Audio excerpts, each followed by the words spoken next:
23% मागणी वाढलेली आहे आणि डिझेलच्या संदर्भात तर ही मागणी 52% वाढलेली आहे। 52% जास्ती पुरवठा आपण करतो। म्हणजे सरासरी मागील वर्षी किंवा याही वर्षी प्रतिदिनाचा जो पुरवठा या काळातला त्या पुरवठ्यापेक्षा 52% जास्त डिझेल हे आता पेट्रोल पंपाच्या माध्यमातून आपण पुरवतो आणि तरीही टंचाई सदृश स्थिती ही तयार होते।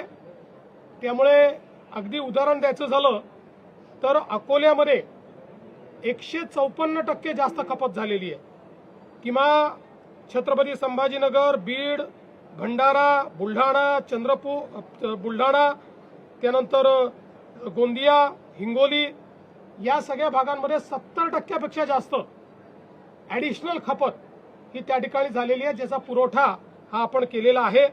आणि म्हणूनच एकीकडे शेतकऱ्यांना डिझेल मिळालं पाहिजे याकरता आपण प्रयत्न करतो, पण निश्चितपणे त्याचा फायदा किंवा गैरफायदा हा काही लोक घेत आहेत। या दोन गोष्टी महत्त्वाच्या आहेत। एकीकडे नॉर्मल पेट्रोल डिझेलची खपत वाढलेली आहे आणि त्याचवेळी कमर्शियल जे ऑइल आहे, पेट्रोल डिझेल आहे, याची खपत मात्र थोडी कमी होताना दिसते आहे। याचा अर्थ नॉर्मल ही जी वाढलेली त्या ठिकाणी खपत आहे ती कमर्शियलकडे वळवली जाते आहे का याची पडताळणी करणं गरजेचं आहे। त्या दृष्टीनं आज आम्ही आदेश दिलेले आहेत, कारण आपण समजू शकता 52% वाढ आणि त्याची आपूर्ती आपण करतो, याचा अर्थ कुठेतरी याच्यामध्ये कोणीतरी साठेबाजी करताय आणि म्हणून ती साठेबाजी थांबवण्याचा प्रयत्न आमचा चाललेला आहे।